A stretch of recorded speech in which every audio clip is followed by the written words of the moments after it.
Hello, On s'est vu coucou. 2 fois là, Ouais, cette récemment. semaine.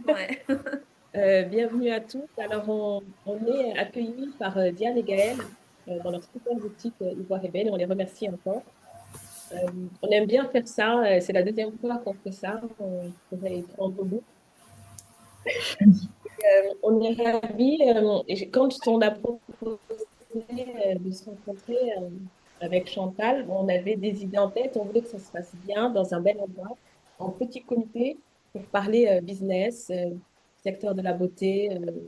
Chantal a une longue expérience de journaliste. Elle va en parler avec nous. Elle va parler aussi de son super podcast beauté, précurseur, Beauty Toaster, qui est hyper intéressant, qui est utile pour vous, marques déjà lancées ou marques en devenir. Et comme on aime bien aussi vous faire des exercices, on va vous faire pitcher. Alors, c'est rien de spécial, hein, vraiment. Ça doit être quelque chose de naturel chez vous maintenant, en tant que porteur de projet ou entrepreneur. On vous réveille la nuit, vous savez pitcher, les mots s'alignent et sortent à tout moment. Et voilà, vous êtes entrepreneur et voilà, c'est votre vie maintenant. Et donc, ça va faire partie des discussions. Je ne sais pas, Chantal, comment tu veux commencer? On fait un Tu tour veux? de table, des Oui. petits pitchs. C'est très rapide entre nous. Pas de formalisme, hein. On n'a pas de notes, pas de pitch deck. Mais au moins, on se connaît et on échange et ça pourra aussi nourrir la discussion. Ça va? Ça marche. Merci beaucoup encore d'avoir accepté notre Merci à toi. invitation et merci les filles pour l'accueil dans votre super je vais commencer par un peu le tour de table, de pitch. Allez, c'est parti. Salut, Cantou. Alors, Bonjour à tous. Moi, je suis Nora. Je suis la cofondatrice de Douce Mélanie. C'est une marque de production formée spécialement pour les bébés, utilisable dès la naissance. Et du coup, je travaille avec des sur cette maintenant plus d'années et le lancement des produits a eu lieu il y a 1 an et demi à peu près. Voilà. merci. À toi, je te laisse vous orienter après un peu. Oui, pas de souci. Là, on te voit bien, c'est bon? Oui, c'est bon. Personne qui a l'image a disparu, mais c'est pas grave. Bonjour, je suis Badiro Maxoudette et moi je fais un peu l'exception de LMCE. Moi, mon projet, c'est plutôt former, informer et accompagner les personnes qui portent des projets justement de cosmétiques pour peau noire. Et donc, je suis experte en cosmétiques pour peau noire. Donc, c'est vraiment, moi, je suis derrière.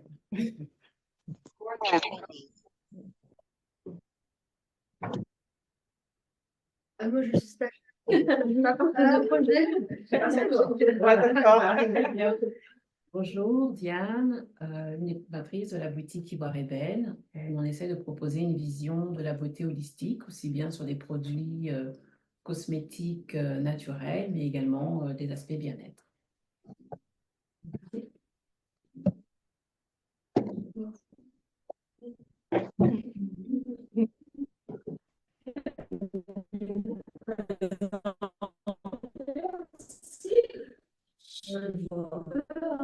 Allez.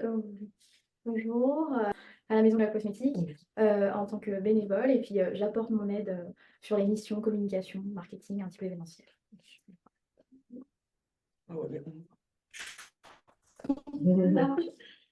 Bonjour, moi c'est Delphine et je suis aussi stagiaire à la Maison de la Cosmétique. Et moi, j'apporte mon aide du côté de la prospection et aussi du point de vue marketing, communication. C'est d'ailleurs Nicole et moi qui avons fait les vidéos pour Fort de Paris, le Fincos, et là, on va aussi le faire pour la NHA. Merci. Vous, les filles, vous présentez en ligne. Je vous remets face à Chantal. Vas-y, Dalila. Oui.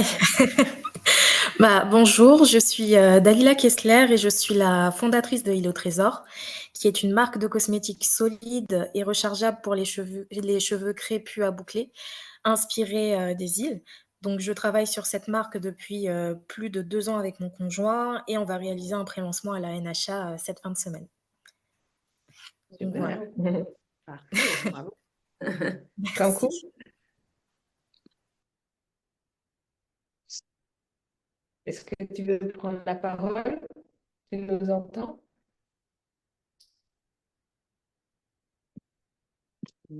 Non. Parce qu'elle a écrit tout à l'heure. Alors, Santana, oui, si elle ne peut pas parler. Alors, Santana. Alors, Kankou écrit qu'elle écoute activement. Ah. D'accord. Elle est au travail, en effet. Ah, Santana, est-ce que tu peux... Alors, bonjour Santana, est-ce que tu peux prendre la parole?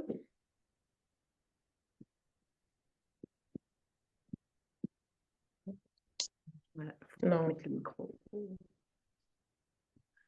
Je réfléchis à monter. Ah, Tu réfléchis, ok. Tu es au stade de l'idéation, marque de cosmétique ou parfum. Très bien. Super, donc tu vas écouter activement aussi. Super, bah, merci beaucoup. Très bien. À toi, Chantal. Ok. Bon, bah, bonjour, moi c'est Chantal Soutarson. Je suis la fondatrice du podcast Beauty Toaster que j'ai lancé il y a 7 ans, enfin on est dans la 7e année là. Voilà, moi à la base j'étais journaliste de presse écrite, dans la presse féminine, spécialisée dans la beauté et le bien-être. J'ai fait ça pendant une bonne vingtaine d'années dans différents magazines. Il y avait Votre Beauté, il y a eu le Elle, Marie-Claire, etc. Et un jour, j'ai eu l'idée de lancer ce podcast parce que en France, il n'y en avait pas. En tout cas, en français, il n'y en avait pas. Il y en avait aux États-Unis, en Angleterre, au Canada, mais il n'y en avait pas en France. Et à l'époque où j'ai lancé, c'était donc janvier 2018. Je voyais beaucoup de marques, de nouvelles marques se lancer, des petites marques voilà, qu'on appelait les indie brands à l'époque, donc qui n'étaient pas du tout rattachés à des groupes ou autres. Et ça, c'était vraiment nouveau. C'était vraiment quelque chose que je voyais se développer et qui me semblait assez intéressant au niveau de la France, mais aussi au niveau de l'étranger. Et du coup, l'idée, c'était de donner de la visibilité, en fait, à ces entrepreneurs qui n'avaient pas faire connaître une nouvelle marque ou un nouveau produit, vont dépenser des milliers, voire des millions d'euros pour acheter des pages de pub, faire des campagnes de publicité aussi. Donc, voilà. Donc, l'idée, c'était ça, c'était vraiment de faire découvrir aux consommateurs de nouvelles marques. Et puis au fur et à mesure, je me suis rendu compte aussi que c'était un secteur qu'on ne connaissait pas bien, où il y avait beaucoup de sous-traitants, beaucoup de, voilà, des laboratoires, voilà, la réglementation, etc. Enfin, et je me suis dit qu'il fallait aussi ouvrir aux coulisses de la beauté, en fait, hein, à tous ces gens dont on n'entend pas parler et qui pourtant sont quand même à des gens spécialisés dans le packaging, dans la création de formules, d'ingrédients. Et, euh, et voilà. Donc aujourd'hui, c'est un podcast qui est très écouté en B2B et qui voilà, ça a sa petite notoriété. Il y a à peu près ouais, un peu plus de 10 000, entre 10 000 et 12 000 auditeurs, auditrices surtout, à plus de 90% sur le podcast chaque mois. Donc, ouais. Donc voilà. C'est mon podcast. Alors, est-ce qu'on peut parler tout de suite de ce média? On a fait un atelier avec Myriam Oumi il y a quelques temps. Et alors, le média podcast, pour une marque, tu reçois des marques, tu reçois aussi l'écosystème. Comment ça fonctionne? Qu'est-ce que tu proposes?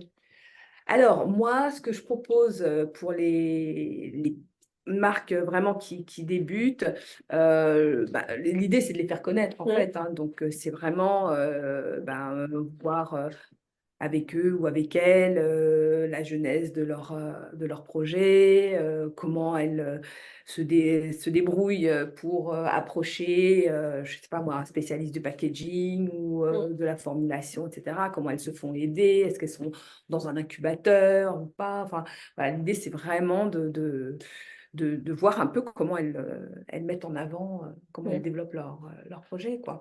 Et tu en as reçu de nombreuses. Qu'est-ce qui se dégage? Et posez vos questions aussi, hein. Enfin, moi, j'en ai beaucoup sinon. Qu'est-ce qui se dégage? Qu'est-ce que tu vois depuis 7 ans Ah là là. Beaucoup de choses. sur le marché avec Beaucoup de ton choses. expérience Ouais, de journaliste ouais. d'un côté et là, dans ce nouveau média, qu'est-ce qui se dégage? Alors déjà, au début, en 2017, 2018, il y avait beaucoup de choses autour de la clean beauty. Tout le monde voulait sortir des formules clean, exemptes de tout ingrédient controversé. Bon, on découvre aujourd'hui qu'il y en a encore d'autres. Donc, voilà, avec les polluants éternels, hein. Donc, on était vraiment là-dedans. Et c'est vrai que ça a fait bouger l'industrie parce que c'était des petites marques, mais avec leur discours, finalement, elles ont poussé des grands groupes à se remettre en question et à vraiment se dire, ah, tiens, il y a des formules, ça va pas, etc. Alors, il y en a certaines qui ont dû arrêter parce que reformuler un produit, bah, c'est pas si facile.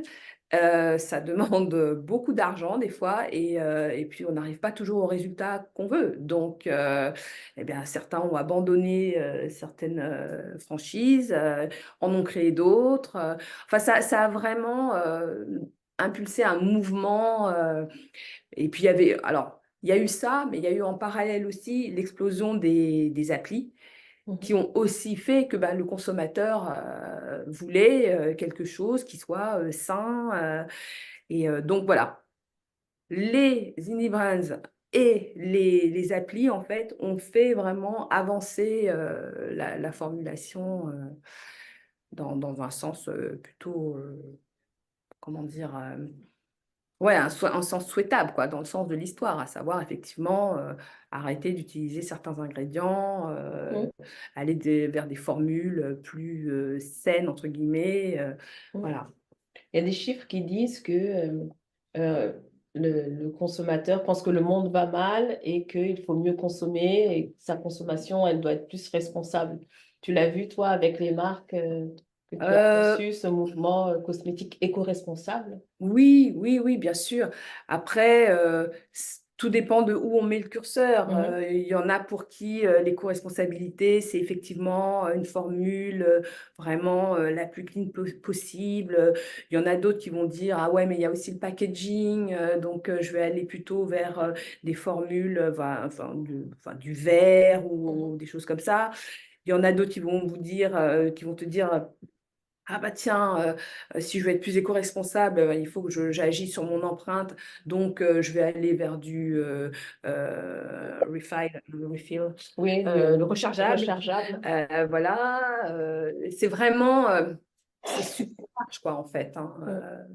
Chacun a sa propre notion voilà, du plus sain, du plus clean, du plus éco-responsable. Donc, clean, éco-responsable. Et là, qu'est-ce qui se dégage? C'est quoi le mot-clé là, que tu entends? Là, ce que j'entends,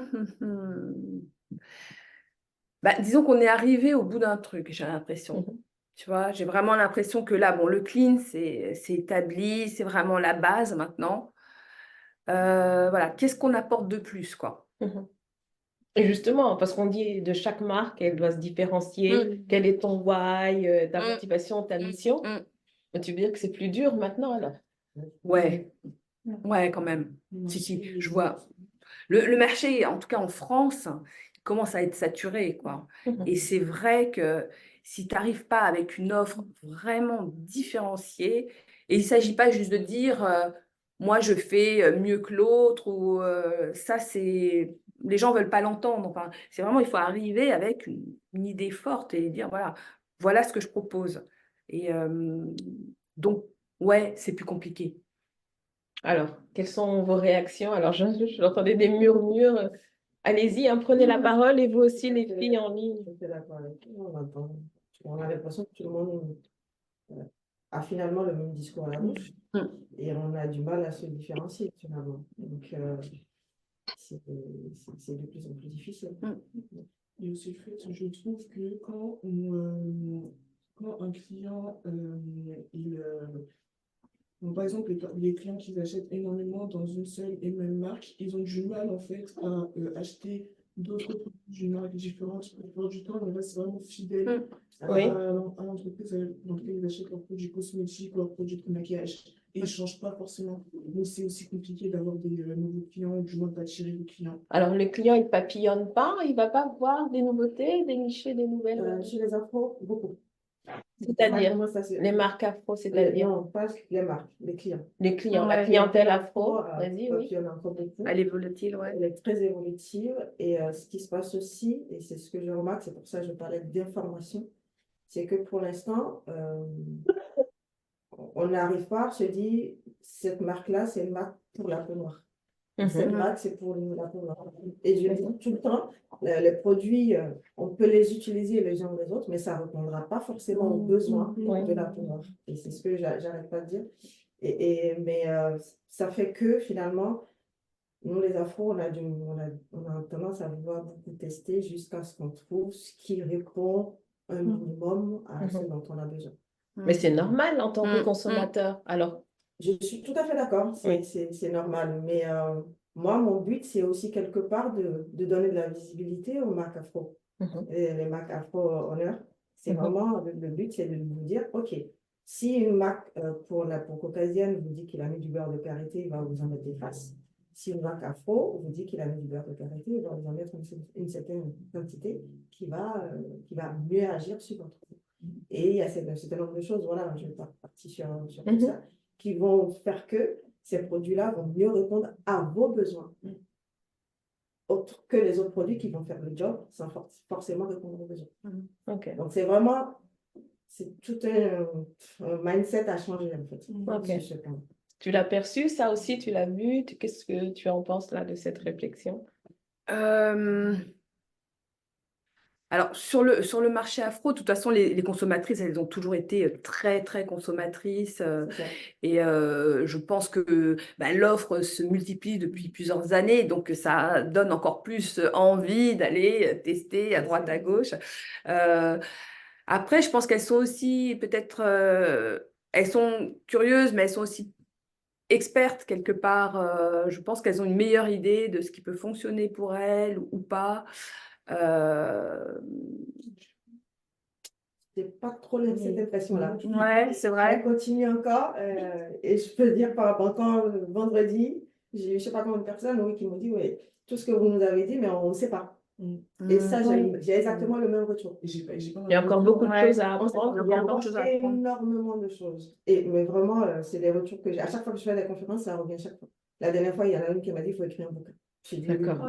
Parce qu'on dit que le consommateur est plus averti. Toi, tu Ouais. En fait, on est averti dans la consommation. On sait qu'on doit utiliser du cosmétique, D'accord. mais on ne sait pas quoi et comment. D'accord. Et c'est pour ça même que la plupart du temps, la plupart des femmes noires, même la communauté afro, j'ai l'impression qu'ils s'informent beaucoup sur les réseaux sociaux, justement, pour essayer de comprendre comment fonctionnent leurs cheveux, etc. Mais les recettes en peau noire, il n'y en a pas énormément non plus. Ouais, Oui, peau noire, c'est plus compliqué. C'est vrai. On n'en a pas beaucoup sur le marché, Non. donc ça commence à arriver. Mais même celles qui sortent des produits, je suis désolée de le dire, elles ne sont pas forcément formées sur la peau noire. Ouais, c'est vrai, Elles savent pas. Elles savent juste qu'il y a un ingrédient qui fait ça, qui fait ça, qui fait ça. Ok, je les mélange. Mais est-ce que ça répond aux besoins de la peau noire? Mais c'est comme il y avait aussi la polémique, je ne sais pas si vous avez vu, il y avait une grosse polémique sur TikTok où il y avait une marque de fond de teint. Ils avaient sorti un pigment noir. Voilà. Avec le pigment noir, et quand le mélangeait avec un concealer, ça devenait gris. Oui, c'est n'importe quoi.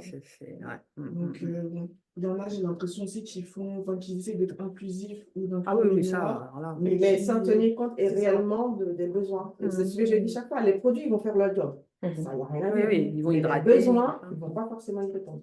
Alors, toi qui es vraiment à l'autre bout de la chaîne de valeur, comment tu vois les choses, toi qui déniches des marques, qui vois aussi les consommateurs et les consommatrices? Alors, je dirais que oui, il y a peut-être un peu un effet papillon, mais un effet papillon plus informé. La consommatrice, je le vois en boutique, quand on va lui conseiller une nouvelle marque qu'elle ne connaît pas nécessairement, elle va poser des questions, c'est quoi les ingrédients, qu'est-ce que ça fait, parce que moi d'habitude j'utilise ça, Et il y a vraiment une demande d'information, de comparaison avec, voilà mon habitude de routine. Là, je vais changer, mais qu'est-ce que ça va m'apporter? Ouais, ça. Donc, il y a vraiment ce côté, je dirais, plus peut-être, je ne sais pas si c'est responsable, mais informé dans le choix qu'elles peuvent faire des produits. Oui, il y a l'ouverture à tester quelque chose de nouveau, mais de façon informée. Alors, ce que moi, je rajouter par rapport à ça, c'est que la personne qui vient déjà vers Yvan Eben, c'est qu'elle a déjà fait un chemin. C'est-à-dire, je veux sortir du circuit grande Ouais. surface, toutes les grandes marques. Je vais aller vers des produits plus holistiques, plus machin, et tout ça. Donc, elle commence déjà à faire ce chemin-là. Mais combien de personnes font, tu sais, moi, je m'en fous, moi, je vais à Lidl, je prends mon truc et puis basta. Je me lave, ça répond. Oui, je dis oui, mais tu peux aggraver un problème ou, enfin, en tout cas, ne pas répondre à tes besoins. Ok. Là, bon, je ne vais pas rentrer sur le segment, mais il y a la NHA bientôt. Oui. On voit les secrets de Loli en 4x3 un petit peu partout. On voit voilà, d'autres marques, JA, quand tu vois Oui. JA, Madame la Présidente, Ouais. voilà, se focus sur les cheveux texturés. Toi, tu vois des marques aussi qui rentrent dans ce segment. Oui. Qu'est-ce que tu peux dire aussi sur ce segment et sur les tendances Alors, oui, alors le segment, bah, c'est sûr on doit beaucoup à Kelly des Secrets de Loli. Ça, c'est clair elle a vraiment ouvert une brèche. Après, moi, il y a quelque chose qui me gêne. D'ailleurs, j'en ai fait un épisode, je ne sais pas si vous l'avez écouté, mais c'est juste que beaucoup de marques sont très focus sur la boucle, le cheveu bouclé. Et ça m'horripile. Parce que non, toutes les textures de cheveux ne se prêtent pas à avoir des boucles. La boucle ne doit pas devenir un nouveau standard, un nouveau diktat. Voilà quoi. Le cheveu naturel, le cheveu nappy est apparu il y a quelques années justement pour nous libérer du diktat du brushing et du défrisage. Et on nous renvoie dans un autre truc. Voilà, nous guider. Il faut des boucles. Mais non, faut pas. Enfin, je veux dire, tout le monde ne peut pas avoir de boucles. Et non, c'est pas un standard de beauté. Faut arrêter avec ça, quoi. Donc, oui, voilà. Après, qu'il y ait plus d'offres sur les capillaires, oui, c'est une bonne chose, hein, honnêtement. Voilà, il faut juste qu'on les trouve dans des endroits où on va. Pour ça, effectivement, Secret de Loli, très vite, elle est allée chez Monoprix, enfin, vraiment dans plein chez les coiffeurs. Là-bas, elle a changé beaucoup de choses. Oui, oui, mais son identité, je trouve. ouais, mais je pense que C'est c'était le marché qui le demande. c'est le marché, voilà, c'est le marché qui le demande et mine de rien, ben, ce qu'elle a fait, ça l'a boosté et puis ça lui a permis aussi d'entraîner hein, quelque part aussi, de créer un intérêt, de montrer que ouais, il y a un marché quoi. Contrairement à ce que certains peuvent penser, c'est pas une niche. Ça peut pas être une niche. Vu le nombre de personnes qui ont des cheveux frisés, afro, bouclés, non, c'est pas une niche, bien sûr que non. Déjà, en fait, on a beaucoup plus, comment dirais-je, d'ouverture sur les cheveux que par rapport à la peau. Par rapport à la peau, on a beaucoup plus de concurrence avec les autres marques que par rapport aux cheveux où quand on va vers des produits afro pour les cheveux afro, ça va beaucoup plus vite. Ouais, bien sûr. Après, sur la peau, il n'y a pas trop de concurrence là-dessus. Ouais. Après, sur la peau, je pense que on va moins vite parce qu'il y a aussi moins d'études. D'accord. Tu vois, du mal à avoir des chiffres. on a du mal à avoir des chiffres. On a voilà, même des études dermato pour nous expliquer certaines choses. C'est quand même, on a du mal. On Oui, a un peu, chez les anglo. même encore un peu. Et il faut savoir que la peau afro, en fonction du continent du pays, ça réagit pas pareil. Ouais, en plus, il y a déjà pas mal de choses qu'il faut que les produits Donc, il y a beaucoup de choses à prendre en compte. Mais alors, la société, je vois l'impulsion qui est donnée des écoles de formation, le député Olivier Servat et le CERF qui se forment. Alors, c'est qu'il y a un changement en cours. Qu'est-ce que tu peux espérer, toi, quand avec ton historique, ce que tu vois, ce que tu perçois des tendances? C'est plutôt positif. Ah bah oui, c'est positif, clairement. Partout où il y a une ouverture, c'est positif, de toute façon. Voilà. Maintenant, moi, c'est vrai que j'attends un peu la même évolution du côté du skincare. Et elle viendrait comment cette évolution? Qu'est-ce qu'il faudrait faire faudrait des dermatos, des gens vraiment dont Des c'est le métier, scientifiques. des scientifiques, pour nous pondre des études, tu vois, sur ben, toutes les problématiques de peau, voilà, une peau qui est une peau qui est dans un climat tropical va pas réagir de la même façon que celle qui est dans un climat tempéré. Voilà, la protection solaire, bah, pareil, tu vas pas protéger une peau noire de la même façon qu'une peau blanche. Et il y a peut-être des choses à faire pour une peau noire qui sont peut-être pas intéressantes pour une peau blanche et vice-versa.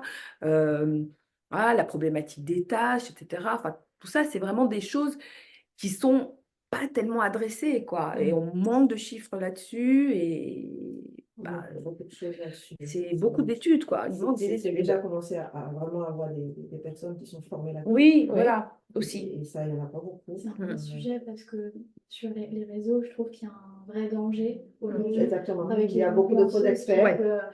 qui se disent experts effectivement de cheveux, de skincare et qui vont conseiller des routines, des produits. Moi, j'en ai vu quand j'ai travaillé pour certaines marques. Et en fait, elles vont conseiller des produits adaptés à des peaux qui ne sont pas du tout recommandés. Donc, en fait, la formation, l'éducation aujourd'hui, merci les podcasts, elle doit vraiment se faire parce qu'en fait, on se tourne vers des personnes qu'on ne connaît pas. Et on choisit des produits qui ne sont pas spécialement adaptés ou qui vont marcher. Après, on va se dire, bah, ça ne me va pas, je cherche une autre marque. Et c'est un service. Donc, l'éducation. Surtout sur les réseaux sociaux, parfois je regarde des vidéos, je me dis, oh my God. Oui, bien sûr. Donc, beaucoup de personnes me demandent, moi, de faire des vidéos comme ça, mais c'est pas déjà, c'est pas mon truc.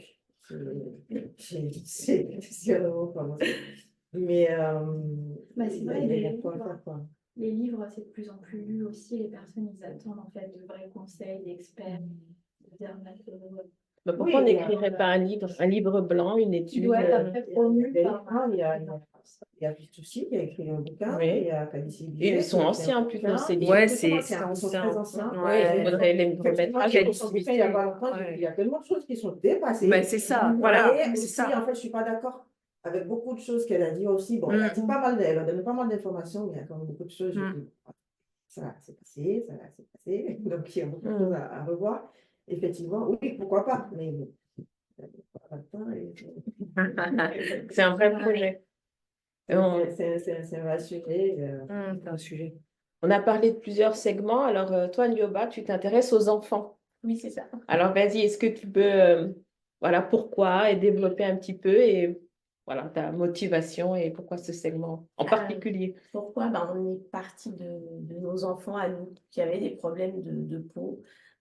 Moi, mon fils aîné a fait un jour une grosse réaction aux lingettes lavables, aux lingettes jetables, pardon, les lingettes imprégnées quand on change la couche. Ou du coup, un jour, je veux changer la couche et la peau est restée sur la lingette. Et du coup, c'est à ce moment-là où j'ai commencé à m'intéresser aux cosmétiques en général, même pour moi. C'est à ce moment-là où j'ai commencé à me dire, j'ai frisé mes cheveux depuis l'enfance. J'ai commencé à, j'ai arrêté une première fois, je suis retombée dedans. C'est pas facile, c'est un peu comme la drogue. C'était un peu ça. Et à m'intéresser un petit peu plus à tout ce qu'on consommait au quotidien, pour moi et puis maintenant pour mes enfants. Du coup, comme j'étais devenue mère, et ma soeur aussi, pareil, ses enfants étaient beaucoup plus sujets à l'eczéma, avec la difficulté de trouver des produits adaptés, à essayer toutes les marques qu'on pouvait trouver en pharmacie. Et comme l'envie d'entreprendre aussi est arrivée un petit peu après, on s'est dit pourquoi pas essayer de creuser ça. Ça a mis du temps parce que on n'est pas du tout du métier, donc c'est un gros sujet. Donc on s'est formé, on s'est intéressé, on a fait des recherches, pareil comme tu disais, trouver des études, trouver des chiffres, c'est compliqué en France. Sur les enfants, voilà, sur les enfants, sur la peau noire. Enfin, on n'a pas trouvé grand-chose, mais on n'a pas lâché. Et voilà pour les enfants. Au départ, pour les nôtres et en fait, pour d'autres, parce que dans notre étude de marché, on a bien compris qu'on n'était pas les seuls à galérer, en fait, à trouver des produits suffisamment hydratants, qui pouvaient soigner les peaux atopiques, etc. Et on voulait mettre un petit peu de notre identité dedans, en utilisant des produits aussi afro, avec des huiles qu'on trouve notamment au Sénégal, notre pays d'origine. Ok. Voilà. Vous n'avez pas facilité les choses. Non. Alors, Cumuler en même temps. sourcing. Sourcing, importation. Ouais. Voilà, et le segment de la peau De- fragile des enfants. Des des enfants, enfants, ouais. en plus. Et il n'y en a pas beaucoup, hein. À part Ouais. Léa, je crois, qui a osé C'est et ça. qu'ils ont eu pas mal de difficultés. Sonéa existe toujours Oui, vraiment. Ils existent, mais ils ont du mal. Toujours Ils rament. Ils Ouais. rament Ah oui. beaucoup. Il y avait une Ouais, marque c'est aussi ça. qui s'appelait Oui, Zawadi. Oui, Zawema. C'est Zawadi. c'est pas ça, Zawadi, je crois. Moi, j'ai connu Zawadi Zawadi, c'est avec ça. Béatrice. Zawema, c'est oui, la Zawadi. plateforme Oui, pardon. marque. Oui, Oui. Ouais. Et alors, où est Béatrice? Ça fait longtemps aussi. Bah, comme elle avait une autre activité à côté, je crois Ouais. qu'elle a arrêté Elle a arrêté, Zawadi. hein. d'accord. Ouais. Elle a arrêté. Alors, c'est ça. on est prêt à payer plus cher pour nos enfants, c'est l'avenir, non? Alors, comment ça se passe? Comment ça se passe pour toi, ton Alors, activité? du coup, On met plus, on veut les préserver, on veut les habituer. je pense qu'il y a un gros travail à faire à ce niveau-là parce que tout le monde n'est pas prêt. Parce qu'en effet, nos produits peuvent coûter plus cher que les produits qu'on trouve un peu partout en grande surface. Lorsqu'on fait des événements, des marchés, etc., et qu'on leur explique, il y a des gens qui sont très réceptifs et il y en a d'autres qui ne comprennent pas du tout et qui ne sont pas prêts. Donc, il y a encore de l'éducation à faire. Il y a par beaucoup rapport à d'éducation. ça, dans le ouais. secteur. On revient toujours à l'éducation, Ouais, à ça. la formation. Ça, C'est vraiment Ouais. un mindset à changer. Hein. Ça, c'est même les formulateurs que je forme, déjà là, quoi. Vous voulez formuler, oui, on m'a dit de mettre du Kojic, de mettre ci, je me dis oui, on arrête tout déjà. À quoi tu veux répondre? Tu le vends, ton produit, ça. pour qui? Et cette personne-là, elle a quel type de peau, elle est ci, elle est ça. Bon, c'est tout un chemin à faire avant de. Il y a un gros travail à faire. Alors, le Un travail consommateur, d'éducation.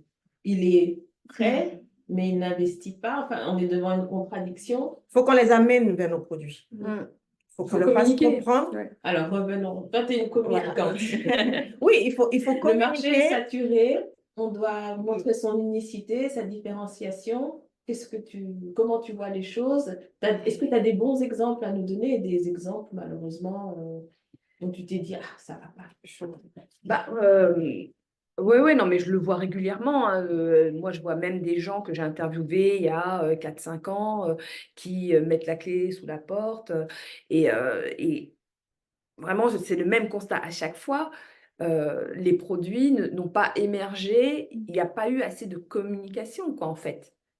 C'est la clé. Hein. Mais c'est quoi la communication? Parce que C'est ça, en fait, il y a par exemple. Enfin, la visibilité. Voilà. Qui a Un peu connu la Biocine? visibilité. Qui a connu Biocine? oui. Elle a un produit. Elle a un super produit Biolissime. Bintou Camara, oui. Elle a un super bon produit. La communication, elle a fait tout ce qu'elle pouvait. Pourtant, elle a mis la clé sur la porte. Ça n'existe plus. Elle a fermé. Si on fait le post-mortem, là, il faut qu'on parle à ces gens, vraiment. Ouais. On fait un... Alors, Qu'est-ce qui s'est passé? Bintou, je suis Les très proche échecs, d'elle, donc oui. je peux te dire quelques trucs. Qu'est-ce qui La s'est première passé? chose, c'est que les afros, quand c'est une afro qui a le produit, on se dit, il ne faut pas qu'on mette trop d'argent. C'est ça. Bon, ok. Ouais, C'est un sujet plus large. On négocie. Ouais. On ne se fait pas beaucoup confiance, on ne s'encourage pas et on n'investit pas sur nous. D'accord. Nuancia m'a été racheté, mais c'est des blancs pour des blancs. Je suis désolée de le dire comme ça. Alors, on était Ah, ensemble, oui, on en vous parlait, étiez, ouais, voilà. ouais. Elle était à la soirée, Maxou est distributrice de Nuancia au Bénin. Elle était à la soirée la semaine dernière. Ouais, d'accord. Donc, mais Bintou. C'est comme ça que tu le vois, d'accord. Et Bintou, c'est démené. Elle a tout fait pendant 3 ans, toute seule. Quand le Covid est passé par là, elle n'a pas pu se relever. Ouais. Ok. Donc, Malgré tous les efforts. Et donc, malgré tous les efforts, malgré ce la super produit qui est vendu partout, je peux te dire, il y a des gens qui me harcèlent encore aujourd'hui, parce que je suis la représentante de Biolissime aussi, qui me harcèlent encore aujourd'hui pour avoir des produits Biolissime. Je dis, mais il n'y en a plus. Alors, qu'est-ce qu'il y a? donc, communication. Chantal dit la communication, visibilité, Et se faire confiance. les fondamentaux financiers. Moi, je pense que les financements, c'est vraiment, c'est la clé, quoi. C'est la clé. Trop de gens se lancent en se disant bon, on va vendre, on va y arriver et tout ça. Bon, non, parce qu'aujourd'hui, même les réseaux sociaux te demandent énormément d'argent. C'est ça. Et ça, C'est pas qu'elle ne souvent, vendait pas, elle vendait, mais ça ne suivait pas. ça ne suivait pas. Elle était tout le temps en rupture de stock. Mais à un moment donné, les laboratoires, quand le Covid est passé par là, ils ont multiplié par 3 les stocks. Les tarifs, quoi. Les tarifs, non seulement les tarifs, mais aussi le nombre, parce que Le minimum. Ah ouais, les minimums de commandes. D'accord. les matières premières augmentées, tu Oui, peux tout a augmenter, augmenté, donc ouais, du c'est coup, elle vrai. s'est retrouvée un peu dépassée. Donc là, un exemple, déjà le système, voilà, et l'effet Covid. Toi, est-ce que tu as des exemples aussi comme ça de Ah oui. belles marques Ah oui, oui, oui, bien sûr. Oui, qui se sont pas relevés. Bah, il y a eu la Covid et puis ensuite, il y a eu effectivement. Alors, la Covid, des fois, ça a aidé les gens parce que Oui, ceux d'accord, qui étaient présents, tu vois, en e-commerce et tout, qui avaient une boutique, ont pu vendre. Mais ça a été de courte durée parce qu'on en est sorti, on est tombé dans l'inflation. Alors, effectivement, avec prix de matières premières, de transport et ça qui ont explosé. Et finalement, 2022 a fait que, ouais, il y en a beaucoup qui sont essoufflés et qui ont mis la clé sous la porte en 2023. D'autant que même si la marque était belle, tu vois, s'il y avait, voilà, au niveau branding et tout, ça allait plutôt pas mal et tout, ça gagnait pas assez, donc ça n'a même pas intéressé les investisseurs, quoi. Donc, on revient aux fondamentaux. Le produit, mon coût de revient, ma marge, est-ce que la rentabilité, j'ai assez Ouais. étudié mon prix, Ouais, finalement, c'est ça. Ouais. On a un peu de mal avec ça. Comme on fait beaucoup de choses dans l'informel, avant de démarrer, on ne calcule pas forcément bien nos marges et Ouais. nos coûts. Ouais. Et après, quand tu es formel, tu ne peux pas augmenter. C'est ça. Et en formation, ça revient chaque fois. Je dis, mais est-ce que vous avez calculé le prix de fabrication de votre produit? Est-ce que vous avez... Oui, mais tu sais, ça, moi, je peux l'avoir marché ici. Je dis non, c'est pas ça. Ouais. Problème, mais quelle quantité, voilà. ça te revient à combien? Et ça, il y en a beaucoup qui... Et les coûts cachés et tout Il y a ça. beaucoup de trucs. J'ai dit, OK, tu veux me dire, oui, d'accord, tu veux rajouter tel truc, tu le trouves où? Certaines vont te dire au Nigeria, d'autres vont te dire, oui, mais moi, je fais venir de Chine. D'accord, tu fais ramener de Chine. Ça te prend combien de temps? Ça te coûte combien? Le transport. Est-ce que tu es sûr que tu auras tout le temps ton stock? Tout ça, il faut prendre ça en compte, mais on oublie, en fait.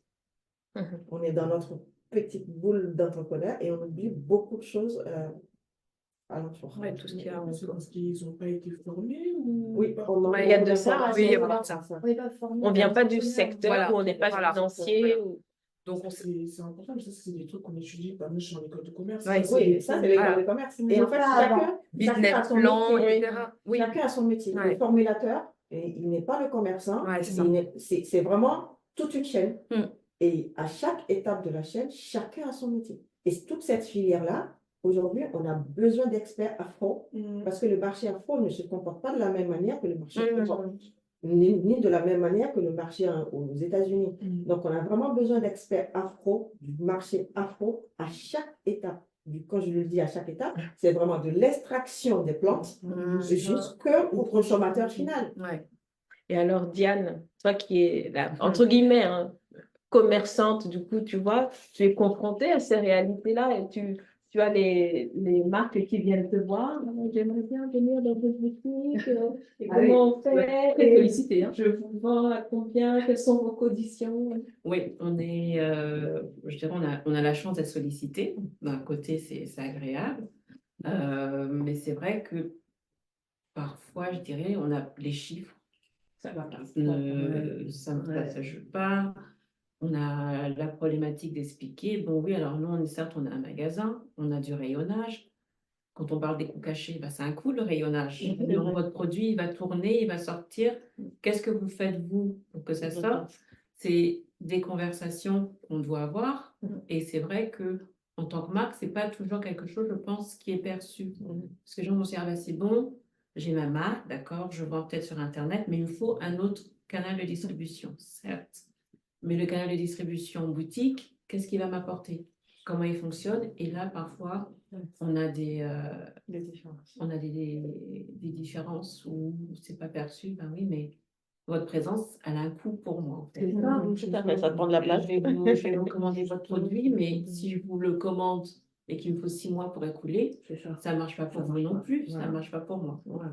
Donc, c'est arriver à trouver le juste équilibre. Oui, on a envie, enfin, comme je dis, il y a plein de belles marques, on a envie de pouvoir aider, mais à la fin du mois, quand on regarde les chiffres, on fait bon, là, je ne sais pas. Voilà. C'est ça. Donc, c'est ça. Et toi, comment tu vois les choses, là, les tendances, qu'est-ce qui te dégage? Qu'est-ce qui marche auprès du consommateur? Qu'est-ce qu'on te demande? Alors, ce qu'on nous demande, on nous demande le capillaire, ça marche. Mais c'est vrai, comme je disais, il y a la boucle, pas la boucle. Moi, j'ai le cheveu crépus, pas crépus. Donc là, on a le capillaire qui est demandé. Et puis, on commence à avoir un petit peu dans le skincare, ce qu'on réalise, c'est que les gens ont besoin de produits, mais ils ne savent pas nécessairement ce dont ils ont besoin. C'est ça. Donc, alors, j'ai la peau qui réagit, j'aimerais essayer, j'ai besoin d'hydratation, mais alors qu'est-ce que j'utilise? Et là, on sent, oui, pour le skincare, il y a un besoin qui ne savent pas toujours formuler ou qu'est-ce qu'on prend? J'utilise ça, mais ça, qu'est-ce que ça va me faire? Oui, peut-être. Alors que je trouve qu'au final, peut-être dans le capillaire, les gens sont, je ne sais pas si c'est plus éduqués, mais ils ont peut-être plus de recul et peuvent arriver en formulant, ben voilà, moi je veux un shampoing, j'ai besoin de faire ça. Alors que sur la peau, c'est beaucoup plus à tâtons, on est moins sûr, alors qu'il y a un vrai besoin, il y a une vraie demande qui est. Et c'est là que tu interviens en tant que conseil, finalement. Comment ça se passe? Tu fais des animations? Comment ça se passe? Oui, alors nous, effectivement, éduquer, on essaie de mettre le focus sur le conseil. Donc, effectivement, pourquoi cette marque, pourquoi tel produit, qu'est-ce qu'on peut amener comme routine, qu'est-ce que vous essayez d'adresser comme problème. Et effectivement, comme tu dis aussi, on anime des ateliers, on accueille des ateliers parce que on le voit, enfin, Maxou, dernièrement, on voit hein, les questions quand on fait un skincare, un diagnostic de peau, les questions qui viennent, est-ce que ma peau elle est vraiment sèche, Parce qu'on avait fait un diagnostic.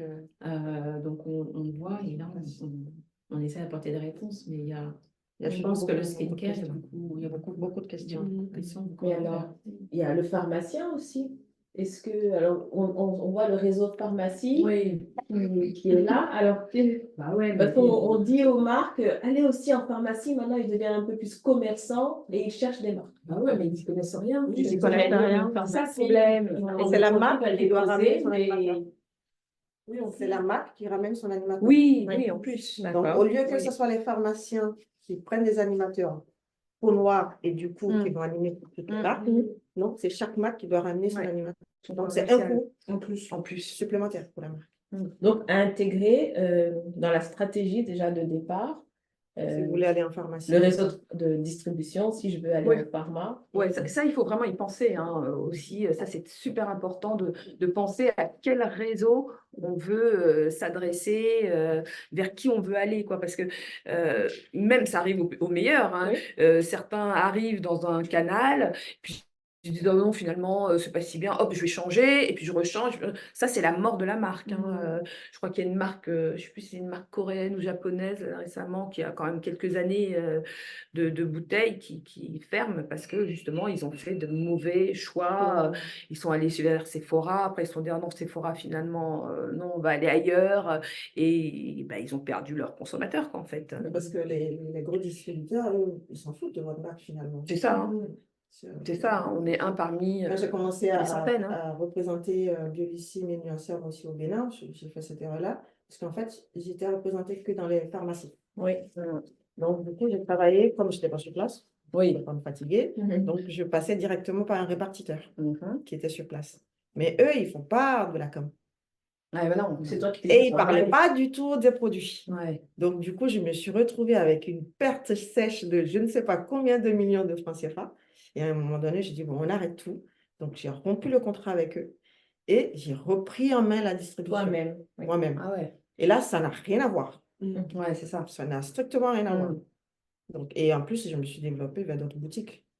Et alors, il faut vraiment savoir rebondir. Oui, la stratégie, donc penser au plan d'action. Et alors, l'exécution. Quelle belle exécution, là, quels exemples tu as où tu te dis, ah ouais, bien joué. Ça, c'est... dans les gens que j'ai interviewés ou pas. Mais Kelly, ça déjà. Kelly, déjà. Ouais, Kelly. Ouais, Kelly, c'est vraiment. En plus, moi, je sais que, enfin, il y a des gens qui m'ont dit en off que vraiment, elle s'est démenée au tout début. Elle allait devant, je sais pas moi, la foire de Paris avec des flyers parce que elle n'avait pas de stand à l'intérieur, mais elle savait qu'il y avait un public qui allait forcément être intéressé par ses produits. Enfin, vraiment. Elle s'est arrachée, hein, comme on dit Elle mérite son vulgairement. succès, quoi. Elle mérite son succès. Voilà, elle a su aussi sentir des bonnes personnes au bon moment. Donc, voilà, pour moi, c'est vraiment un exemple. Et surtout, ce que j'aime dans son parcours, c'est que ça n'a pas été un parcours fusé, quoi. C'est vraiment. Ça a été crescendo, doucement. Les gens oublient parfois, mais elle n'est pas née d'hier, hein, sa marque. Hein. Elle a déjà 14 ans. C'est pas une start-up. Voilà, c'est pas une licorne maintenant. Elle fait peut-être figure de licorne, mais voilà, elle a vraiment construit pas à pas. Donc ouais, c'est un super exemple. Après. Oui, dans d'autres segments aussi. Dans d'autres segments, bah, ouais. En fait, ce que je remarque, c'est que souvent, là où ça marche, c'est qu'au départ, il y a de l'argent. Ah oui. Ouais. Parce qu'il y a De l'argent, pour le capital. De la relation, c'est bien ça, je pense que c'est Oui, de beaucoup plus l'argent, des la relations. Mais le capital, là, Mais ça le revient. capital, ça Ah revient oui, tout le temps. forcément. Ça revient tout le temps. Je veux dire, voilà, une marque comme Typologie, ils sont arrivés, etc. Mais je veux dire, il est arrivé, il avait déjà 10 millions derrière lui. Donc, ce n'est pas étonnant qu'il soit encore là. Il a aussi pensé très vite export. Oui. Il s'est quand même lancé en Angleterre en 2020, hein, en plein Covid. Brexit. Voilà, Brexit et tout. Enfin, c'était franchement pas évident. Après, il a lancé l'Allemagne, les États-Unis. Enfin, donc, vraiment, il y a au départ de l'argent, une stratégie de développement. Enfin, tout ça, c'est, enfin, comme tu disais, hein, en école de commerce, tu connais quoi, business plan, tout Les ça. forces de porteur. Ouais. C'est ce qu'on nous apprend avant de Tu peux pas te lancer comme ça en naviguant à vue, quoi. C'est beaucoup trop d'argent en plus perdu finalement parce que ça coûte pas.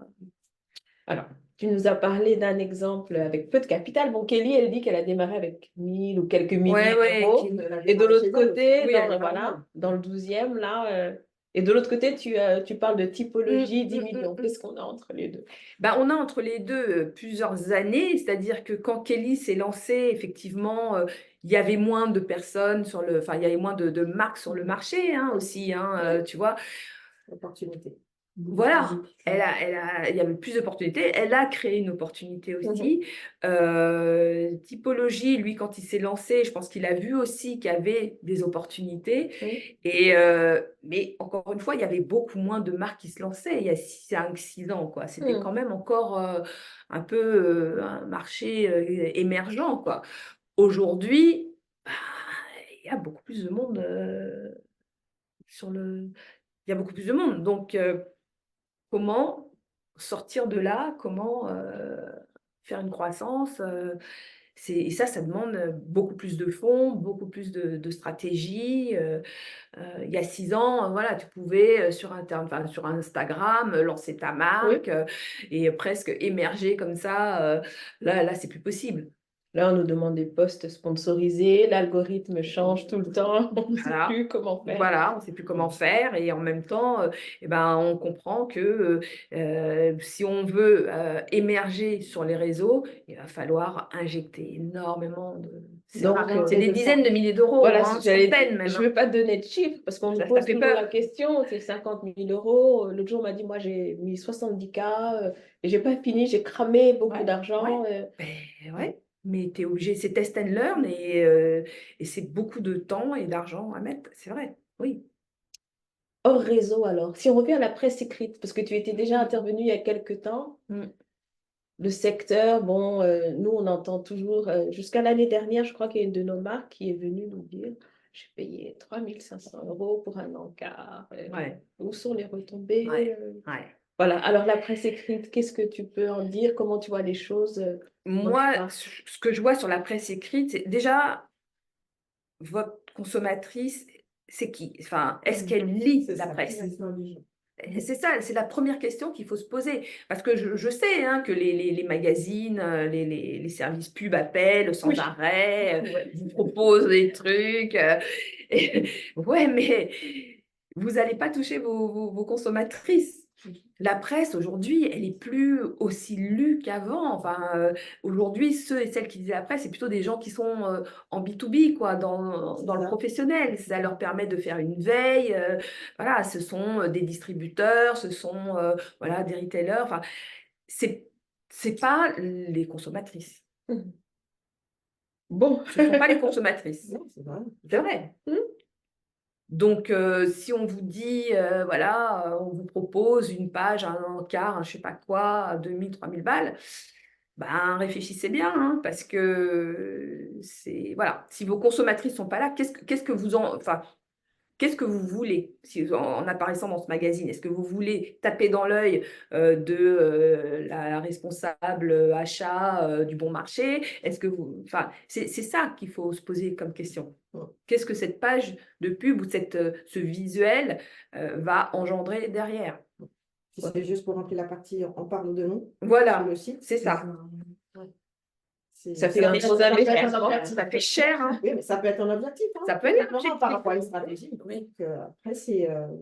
Mais il faut savoir que c'est pas les consommateurs. Enfin, c'est pas, ça va pas faire un pic de vente, quoi. C'est pas comme une pub à la télé. Aujourd'hui, voilà, on passe, on a un spot de pub qui passe avant le film du dimanche sur TF1. Bah, ça produit encore des pics de vente extraordinaires. Bien que je pense que ça n'en produit plus autant qu'avant, mais ça a encore un effet booster sur les sites, etc. Mais ça coûte très cher. C'est sûr que j'ai vu la grille. J'ai fait une école de commerce aussi. Ouais. On donne les grilles. Ouais. Oui, c'est. Oh my God. Ouais. Ça chante, Non, c'est plus. C'est des dizaines. Oui, ça dépend des chaînes. Et de l'heure. 30 secondes et sans compter le montage. Ouais. On a pris la vidéo déjà toute faite. Ouais. Les acteurs, les machins. Ouais. Eux, ils appuient sur le bouton et ça part. Ouais, voilà, c'est ça. Plus tu approches du 20h, plus ça.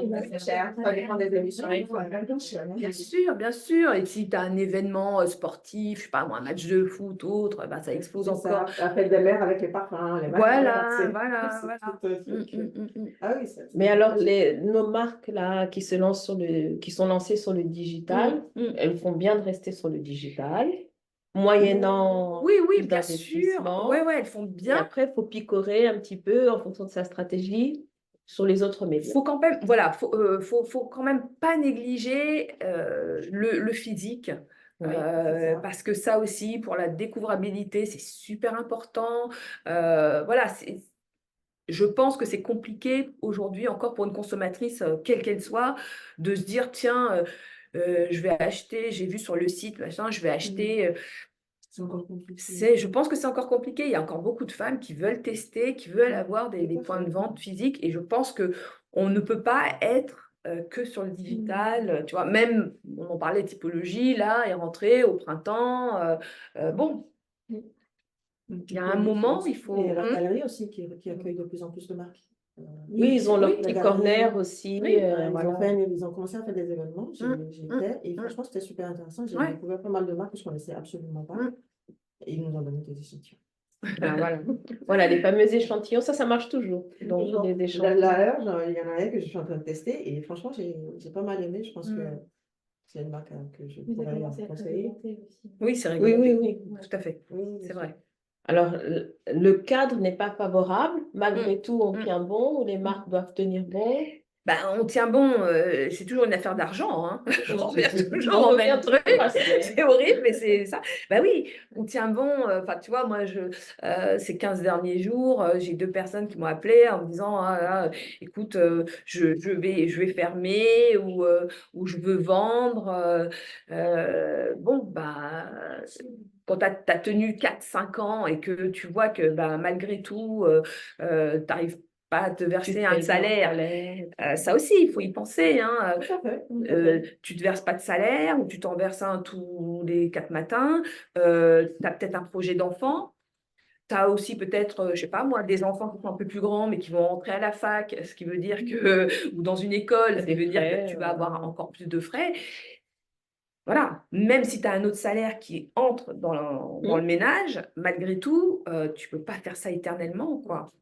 Et ça revient toujours à la même chose, c'est vraiment déjà le public, notre public, enfin, le public afro, les amener vers ces produits-là. Parce que sinon, ça prendra pas. On finira toujours par faire. Il faut vraiment que cette partie d'information, de formation, que ça puisse vraiment, qu'on puisse le booster, quoi. Ouais. Moi, j'ai une question. Alors, Ivoire Ébène, là, tu es Faubourg Saint-Antoine, belle adresse, bel endroit. Qui sont tes clients, tes clientes? Enfin, déjà, c'est sûrement le féminin qui l'emporte. Hein. Oui, c'est le féminin qui l'emporte. Qui sont tes clients dans le profil comme ça? On est dans le 11e, dans un quartier qui est très mixte. Oui. Donc, effectivement, en boutique, on a de tout profil. On va avoir la dame aux cheveux crépus qui vient chercher sa routine. On va avoir la mère européenne qui vient peut-être pour son enfant métis, qui a une problématique de qu'est-ce que je fais des boucles. On est très, très, très varié sur, je dirais, la clientèle locale.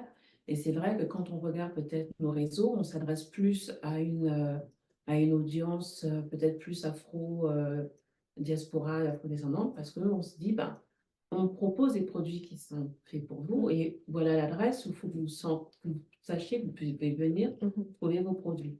Mais c'est vrai que l'environnement fait qu'on ne peut pas exclure. C'est pas, de toute façon, c'est pas la vision qu'on a. Voilà, c'est ça. On est dans une vision d'assez de diversité, c'est-à-dire vous venez trouver des produits qui sont bien pour vous. De la même façon, vous rentrez chez Yves Rocher, vous ne vous demandez pas si... Tout à fait. Voilà. Voilà. Donc, nous, c'était...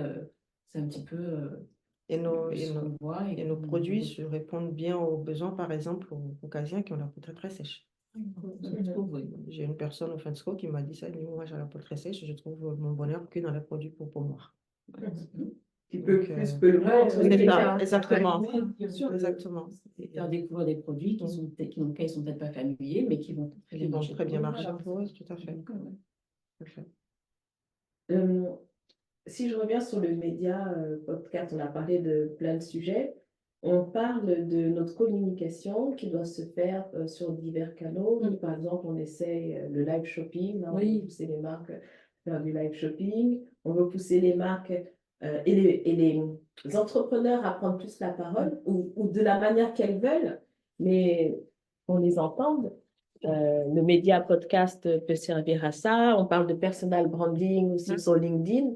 Toi, comment tu vois ces choses-là et les personnes qui incarnent ces marques, comment elles doivent faire? Pareil, je pense qu'il faut être un peu multicanal. Faut être présent sur les réseaux sociaux. Il faut qu'on sache qui vous êtes, en fait.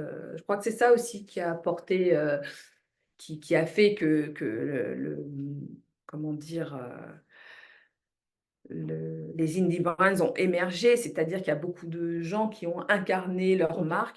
Après, c'est pas forcément indispensable. Il y a des marques qui arrivent très bien sans incarner du tout. Je crois que voilà, même Kelly, au départ, elle était visible. C'est quand même assez récent. Donc, chacun doit trouver la façon de son branding. Ouais. Ça, c'est quelque chose qu'il faut vraiment penser bien en amont. Il ne faut pas vouloir copier sur l'autre. Il faut, voilà, aussi. Et alors, donc tu as parlé de Kelly. Quel exemple tu as enfin, je sais pas, peut-être vous en avez des exemples. On voit la personne, mais on la voit pas, mais la marque est là. Je pensais, d'ailleurs, je l'ai vu dans ta boutique, WAM, Diana Bandoyer. On la voit pas. Ouais, c'est vrai. Et sa marque fonctionne très bien. Elle a été approchée, et même plus que ça, par des investisseurs. Enfin, il y a 2 ans de ça. C'est typiquement une marque. Après, elle est super bien positionnée. En plus, elle est quand même face à un gros acteur qui est Amazon. Donc, c'était pas franchement évident. Mais elle a réussi à à créer un univers en disant, voilà, on va chercher dans le monde entier des ingrédients, des huiles, etc., pour voilà, donner accès à une beauté universelle à tout le monde. Elle a appris ses erreurs aussi, je crois. Oui, certainement aussi. Et non, franchement, ouais, ça aussi, c'est une belle réussite, je trouve. Tu as parlé de diversité. On entend diversité, inclusion. Est-ce que c'est quelque chose aussi qu'on voit dans les marques ou que tu vois dans les marques cosmétiques ou... Non, parce qu'on en parle dans les sociétés, dans le corporate, ouais. Bah, dans le secteur cosmétique. je le vois dans la communication, mais on voit encore tellement de choses complètement aberrantes, comme tu parlais effectivement de cette marque de maquillage. Je crois que c'est une marque Oui, j'ai oublié le nom. américaine coréenne. Hein. Foria, Ouais, voilà. Enfin, faire des Vous voyez les trucs. TikTok. Euphoria, je crois. Non, Oui, un truc comme ça, oui, c'est ça. Je crois qu'elle est pas coréenne, je crois qu'elle est que américaine. américaine, parce qu'il me semble que la fondatrice est américano-coréenne, un truc comme ça. Ouais. C'était n'importe quoi. Du grand n'importe quoi. Donc voilà, bah, typiquement, je veux dire, moi, ce que je trouve, voilà, c'est très bien hein, de communiquer, de mettre un mannequin noir, etc. Pour l'image, c'est parfait. Le problème, c'est que la plupart de ces entreprises, je parle en tout cas des grandes, elles ne sont pas du tout inclusives. Et encore l'inclusivité. C'est ce qui est vendu sur les sites pour le corporate, mais la réalité. Mais la réalité, c'est que non, il n'y a pas d'inclusivité. Et c'est pour ça que des fois, il y en a qui se prennent les pieds dans le tapis. Mais il y a encore, ça a commencé, c'est que parce qu'il y avait Rihanna, entre guillemets. Ah, bah ça, c'est clair. C'est avec Fenty, voilà. Ah, bah oui. Et c'est que quand Fenty Avant est Rihanna, sorti. il y avait Yves Saint Laurent qui avait sorti un truc que moi j'avais utilisé qui était très bien pour la peau noire, mais du jour au lendemain, ils ont arrêté. Mais le problème, c'est qu'en fait, le truc, c'est que Rihanna, elle a vraiment pitch, il y avait vraiment un marché pour les peaux, enfin, pour toutes les peaux, les couleurs de peau, et elle a vraiment joué sur sa communication. Oui, c'est la com. C'était la première à communiquer dessus. C'est la première à communiquer. Parce que tu avais d'autres marques, hein, L'Oréal, Clinique, pour ne pas les nommer, MAC, qui faisaient toute une gamme de teintes, mais qui ne communiquaient pas dessus. Ça ne les intéressait pas. Ça ne les intéressait pas. Et parfois même, les marques les teintes les plus foncées n'étaient pas vendues en Europe. Elles n'étaient pas en magasin. Et dans le meilleur des cas, on pouvait les avoir sur Internet. Et sinon, elles étaient aux États-Unis. Donc, ça n'avait aucun sens, quoi. Et elle, quand elle est arrivée et qu'elle a dit, bah, moi, je vais non seulement faire une gamme avec des teintes hyper larges, mais en plus, je vais communiquer dessus, c'est elle qui a tout débunké.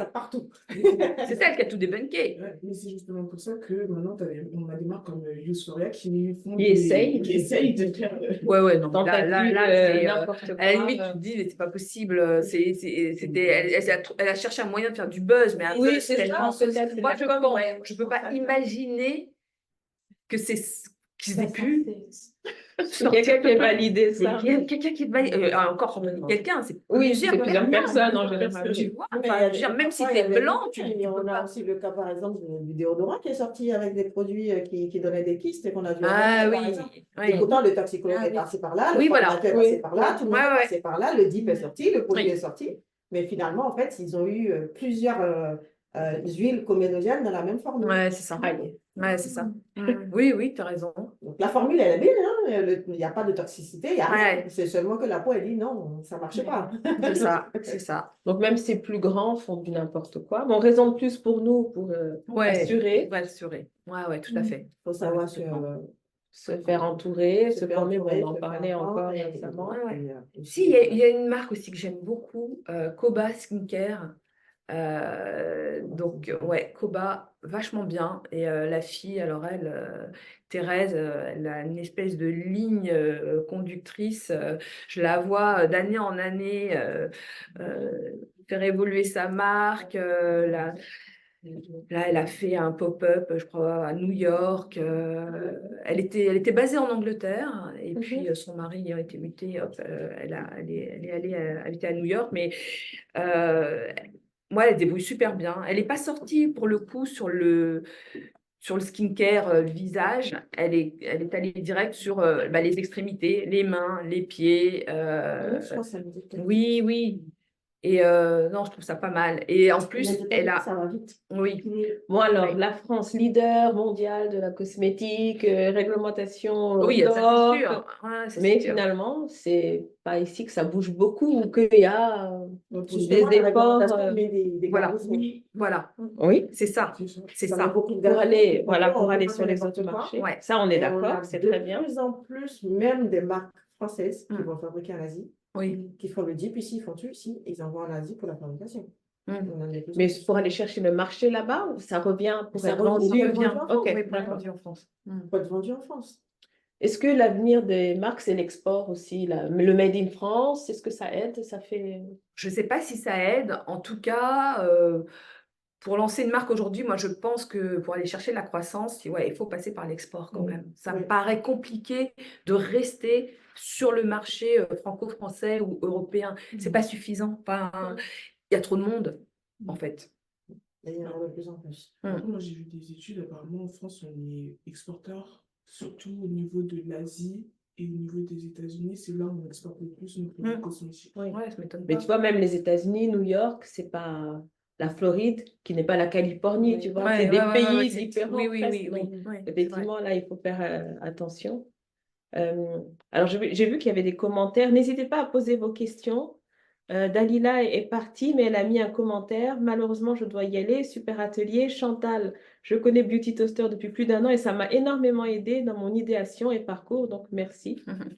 Et bonne journée à toutes. Merci Dalila. Merci Dalila. Est-ce que vous avez d'autres questions, des remarques? Il est 12h48, ça passe vite. Ouais, ça passe vite. Ouais, j'avais pas vu. N'hésitez pas, Kankou, Santana, si vous souhaitez écrire, partager un commentaire, une réflexion ou un petit peu sur votre projet. Vous aussi, les filles ici, n'hésitez pas. Après, on parle d'export, mais je trouve que c'est difficile de pallier export et éco-responsabilité. Donc, comme on disait tout à l'heure, c'est important de savoir ce qu'on souhaite. Est-ce qu'on veut, nous, axer sur l'éco-responsabilité? Est-ce qu'on veut que notre produit soit juste sain? Est-ce qu'on veut qu'il soit bio? Alors, ça, c'est deux sujets aujourd'hui où on veut faire une marque, ok, on veut être français. Mais du coup, il y a des blocages. Donc, il faut choisir. Ah oui, oui, il faut arbitrer. On veut, Oui, oui.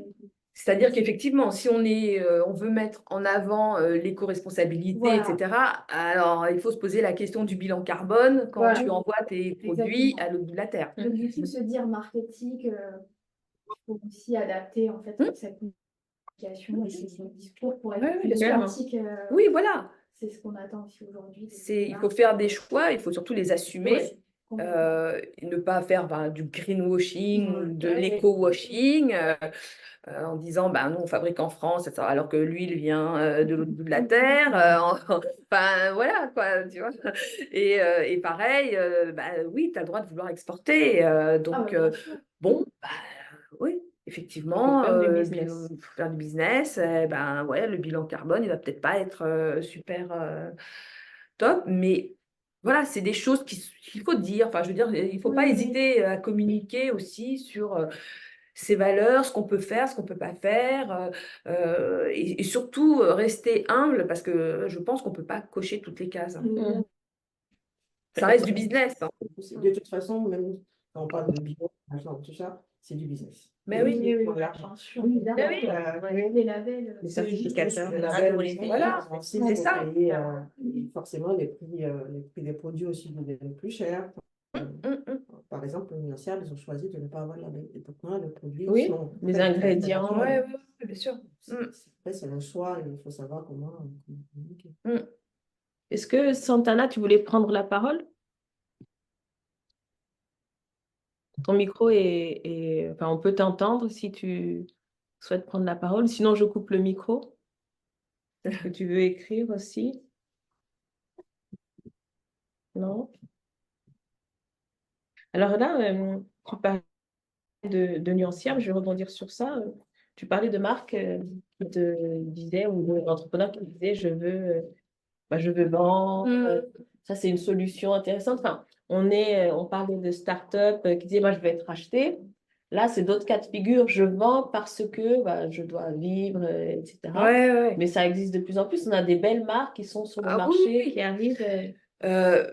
Bah, c'est-à-dire que le problème des gens qui veulent être achetés, c'est qu'il faut qu'ils sachent qu'à la base, un investisseur, lui, il veut un retour sur Oui. investissement. Hein, voilà, c'est pas comment dire, c'est pas une ONG. Hein, Non. donc, lui, il achètera si vraiment la valo, elle est intéressante. Et moi, je sais que j'avais voulu accompagner des marques qui justement cherchaient des repreneurs. Et un investisseur qui m'a dit, mais tu sais, Chantal, en dessous de 5 millions de CA, ça ne m'intéresse pas. Et il y a beaucoup de Il y en a marques beaucoup qui sont pas à 100K. moins de 100 K, Oui, oui. même après 4-5 ans Tout à fait. d'activité. Oui. Donc, Alors, il y a un segment, donc on a une espèce de pyramide, là, plein de petites marques. ouais, C'est vraiment ça, en fait, ouais, qu'on a. oui, ouais. Donc, est-ce qu'il n'y a pas trop de marques? Je tape dedans. Il ne faudrait pas qu'elles se regroupent, je ne sais pas. Hein. Bah, de toute Pour que façon, ce soit tu sais, plus efficace, que ça porte mieux, qu'elles puissent mieux grandir. Je sais bah, pas. ça se fait naturellement, hein, malheureusement. Oui, Tu vois, les difficultés, je tiens plus, je mets je la tiens clé sous la plus, je porte. mets la clé sous la porte. On se parle aussi. Oui, aussi. Oui, aussi. Après, il peut y avoir peut-être des synergies entre Oui. certaines marques. Moi, je me dis des fois, bah, ça vaudrait le coup d'aller Oui. contacter une autre marque et de lui dire, tiens, est-ce qu'on n'a pas quelque chose à faire ensemble, Oui, de complémentaire, enfin, carrément. tu vois, Hum. plutôt que de se dire, bah non, bah, j'arrête, c'est bon. On a encore un peu de mal par rapport Ah ouais. au fait de se mettre ensemble pour faire les choses. Chacun veut faire Ouais, son petit truc dans son coin. son petit truc Et ça, des fois, malheureusement. Ne serait-ce que se mettre ensemble pour l'acheminement des matières premières. Oui, voilà, des trucs comme par ça. exemple, bien sûr. Mutualiser. Oui. Mutualiser pas mal de choses. Ouais. Ce serait déjà pas mal. Ouais. Il n'y a pas de, j'ai l'impression qu'il n'y a pas de communautarité pardon, chez les Afro. Est-ce que c'est ce qui est recherché ou souhaité ou souhaitable aussi? Ouais. Est-ce que... C'est souhaitable. Souhaitable, je pense Ok. que oui. Ouais. C'est souhaitable. Il faut que quelqu'un Souhaiter, se- chacun a peur de un peu de l'autre, un peu de... on ne se fait pas trop confiance. Et ça, c'est un gros problème quand même. Chez les Sahéliens, encore, ça va. Mais nous, les courtiers, là, c'est encore pire. Ça, Alors, c'est le truc, c'est un je crois choc. qu'il est 12h55 bientôt. Quels seraient tes 3 mots-clés pour conclure cet atelier ou... Voilà, les mots clés que tu voudrais transmettre à la communauté. Financement, communication et stratégie, quoi. C'est vraiment ça, quoi. Pour moi, c'est les trois piliers. Il faut vraiment, vraiment réfléchir à tous ces aspects-là parce que c'est les trois qui vont vous permettre d'être visible, d'être acheté, de trouver votre public et puis de croître. Surtout ce point stratégique. Parce que je rencontre beaucoup de personnes. Oui, parce que moi, je dis oui, mais tu fabriques pour toi. C'est ça.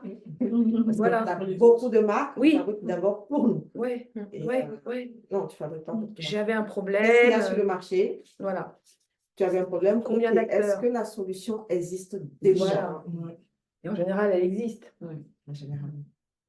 Kankou, tu veux prendre la parole? Oui, alors je vais en parler quelques minutes. Merci pour votre intervention. Chantal, je t'écoute depuis un moment aussi. Donc bravo pour tout ce que tu fais, tout ce que tu partages. Et merci à la Maison de la Cosmétique de nous permettre d'avoir ce genre d'échange et de faire des réunions régulièrement. Alors, je vais poser ma question rapidement. On parle souvent de branding en ce moment. Et donc moi, je suis sur les réseaux parce que je suis esthéticienne et je pratique des soins, mais j'ai pas forcément besoin de me montrer parce que ce qui compte, c'est le résultat. Donc je vais montrer les avant-après. Et là, par rapport à mon projet de marque cosmétique, bah en fait, je me pose un dilemme. C'est-à-dire que je participe à pas mal d'événements, etc. Et on parle tout le temps du branding, il faut se montrer. Mais moi, déjà, ça fait pas partie de ma personnalité. Je suis assez, sociable donc voilà, je peux networker et cetera. J'ai pas de problème.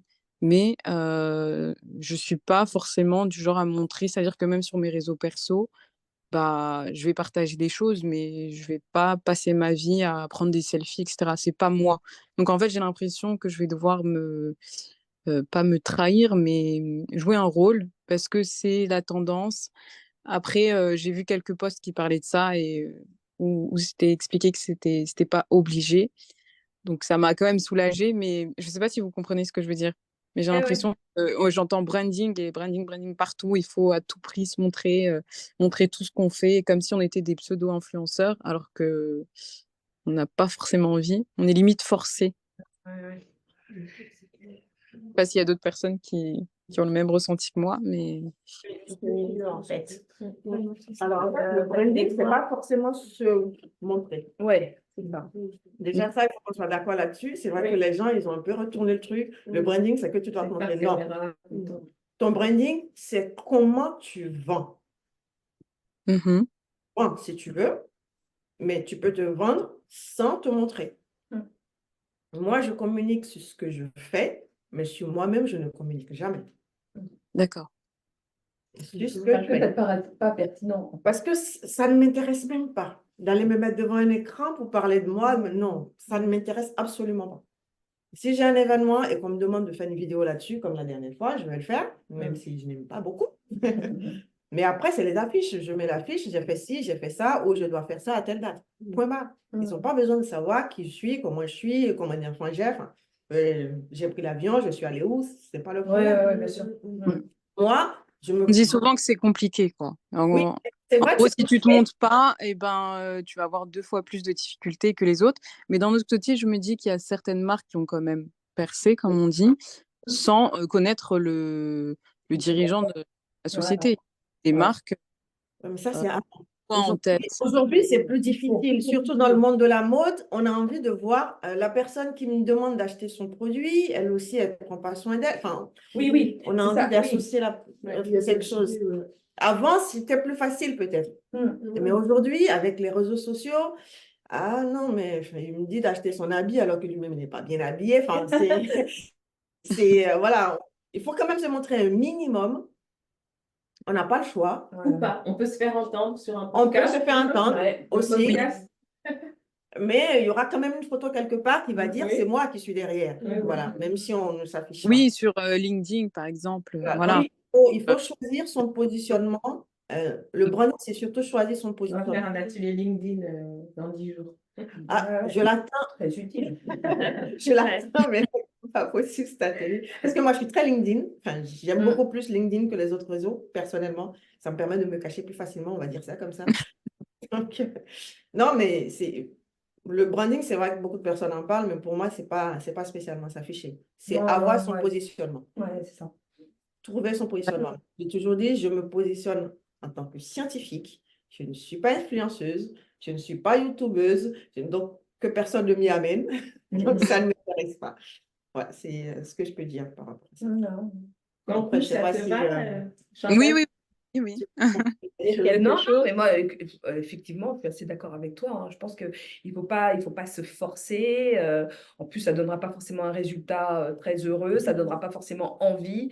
Il y a d'autres façons de faire, quoi, tu vois. Oui, oui, les gens ressentent. Hein. Et Les gens, et oui. quand on est sincère ou pas. Donc Ouais. voilà. Bah, merci. Merci, Kankou. Santana, je n'ai pas vu de message passé. Est-ce que tu souhaites prendre la parole, commenter? Ton micro est... Non? Non. Super. Bah, merci. Alors, retenez financement, communication et stratégie. Retenez aussi les prochains épisodes de Beauty Toaster. Il y en a un là, il y en a un qui arrive vendredi. D'accord. Ouais. Tu as teasé déjà sur LinkedIn. Ouais. Et oui, non, c'est assez intéressant parce que c'est quelqu'un qui est en train d'exercer un pivot assez intéressant puisqu'elle a créé sa marque et puis finalement d'autres entrepreneurs sont venus à elle parce qu'elle elle avait un laboratoire pour créer cette marque et elle a commencé à créer aussi des marques pour d'autres entrepreneurs, ce qui fait que là, elle est en train de chercher un repreneur pour cette marque. Ah oui. Et en parallèle, elle développe, elle bascule, et là, elle va plutôt être dans comment dire, formulation. la formulation, etc. Et surtout la création de marques pour d'autres, quoi. Bon, super. Bon, on va Voilà. écouter Beauty À Toaster vendredi. à vendredi. Merci beaucoup encore, Chantal. Merci pour ces échanges, la disponibilité, parce que tu fais beaucoup de choses aussi et c'est pas tout le monde qui peut donner de son temps et être avec nous comme ça, Ah, en mais c'est plus en toujours petit sympa communiqué. Ça d'être fait un plaisir. event de Merci la Maison de la beaucoup. Cosmétique. C'est gentil. On se retrouve bientôt en ligne, hein, les filles. L'enregistrement est à suivre. Et puis, on poursuit la conversation en ligne. Les filles vont mettre ça en avant sur les réseaux sociaux. Ça va être super. Portez-vous bien. À bientôt, Santana et Cancun. Au revoir. Merci, à bientôt. Au revoir. Au revoir. Nous, on va poursuivre ici sans nous. C'est agréable.